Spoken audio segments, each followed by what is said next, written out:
శ్రీ కనకదుర్గా జ్యోతిష్యాలయం జ్యోతిష్యం చెప్పబడును.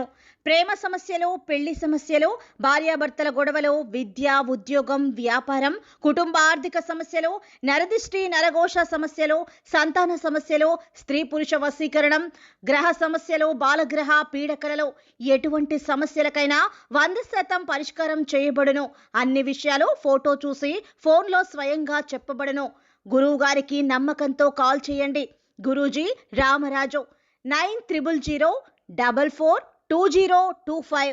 జనవరి 7 మీనరాశి వారికి జరగబోయే ఫలితాలను గురించి, అలాగే జనవరి 7 మధ్యాహ్నం 3:10 తర్వాత జరిగేది ఇదే. ఈ రాశి వారికి ఏం జరగబోతుందో తెలుసుకుంటే గనక ఆశ్చర్యపోతారు. ముందుగా ఛానల్ని సబ్స్క్రైబ్ చేసుకోండి. వీడియో నచ్చితే గనక లైక్ చేయండి, వీడియోని షేర్ చేయండి. అలాగే బెల్ అనే సింబల్ని యాక్టివేట్ చేసుకున్నట్లయితే గనక మేము చేసే ప్రతి వీడియో నోటిఫికేషన్ ముందుగా మీ వరకు చేరుతుంది. ఇక వివరాల్లోకి వెళ్తే, ఈ రాశి వారికి జనవరి 7వ తేదీన జరగబోయే అంశాలేమిటో ఇప్పుడు మనం తెలుసుకుందాం. వీడియోని ఎక్కడా కూడా స్కిప్ చేయకుండా పూర్తిగా చూసినట్లయితే మేమేం చెప్పబోతున్నామో మీకు అర్థమవుతుంది.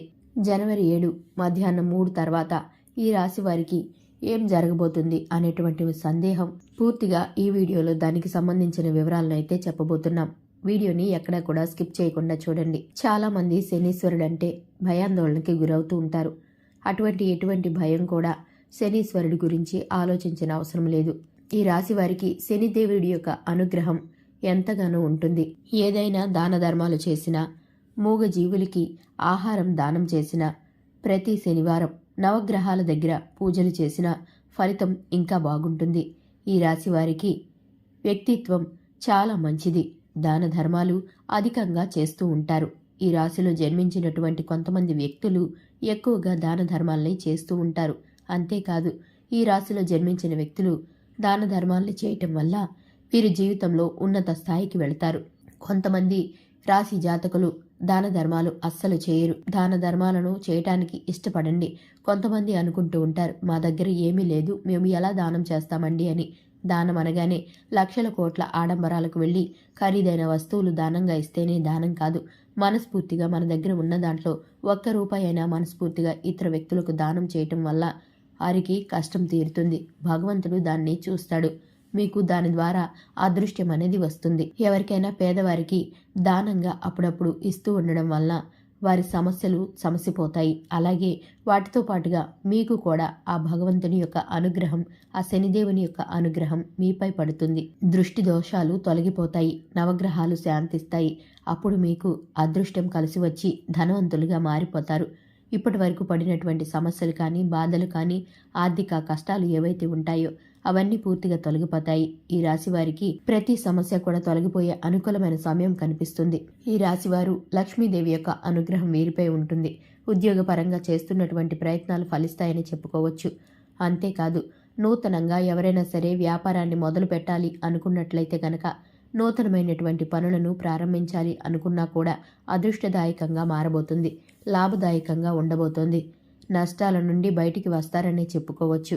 కుటుంబ పరంగా వీరికి మంచి మద్దతు పొందుతారు. భాగస్వామితో చాలా సంతోషంగా గడుపుతూ ఉంటారు.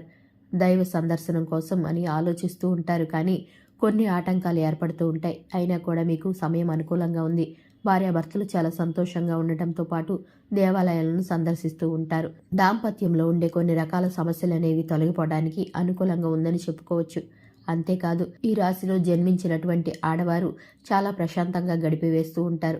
మనశ్శాంతిగా ఉంటారని చెప్పుకోవాలి. కుటుంబంలో ఉండి కొన్ని చికాకులు దూరమవడంతో పాటు వీరు అనుకున్నటువంటి కొన్ని పనులు నెరవేరుతాయి. వీరు చాలా సంతోషకరంగా ఉంటారు. ముఖ్యంగా వీరి యొక్క పిల్లల విషయంలో చాలా జాగ్రత్తగా ఉంటారు. వారికి నచ్చినవి చేయనివ్వండి, వారికి నచ్చినవి వండి పెడుతూ ఉంటారు. కుటుంబ బరువు బాధ్యతలు మీద వేసుకుంటారు, అంటే మోస్తూ ఉంటారు. కుటుంబంలో కావలసినవన్నీ కూడా వారికి కావలసినవన్నీ సమయంగా టైంకి చేసి పెడుతూ ఉంటారు. ఈ రాశి వారికి అద్భుతమైన రోజులు వచ్చాయని చెప్పుకోవచ్చు. లక్ష్మీదేవి అనుగ్రహం వీరిపై ఉంటుంది. ఇక అదృష్టవంతులుగా మారి ధనవంతులుగా తయారవుతారు. ఎందుకంటే శనిదేవుని అనుగ్రహం కూడా వీరిపై ఉంటుంది. వీరి వ్యక్తిత్వాన్ని బట్టి ఈ నెల అంతా వీరికి అనుకూలంగా ఉండే అవకాశం కనిపిస్తుంది. 2025న వీరికి అదృష్ట సూచనలు కనిపిస్తున్నాయి. ఆచితూచి సంయమనం పాటిస్తూ చేస్తుంటే గనక తప్పకుండా విజయాన్ని సాధిస్తారు. చూశారు కదండి, ఇది ఇవాల్టి వీడియో. వీడియో నచ్చితే కనుక లైక్ చేయండి, మన ఛానల్ని సబ్స్క్రైబ్ చేసుకోండి.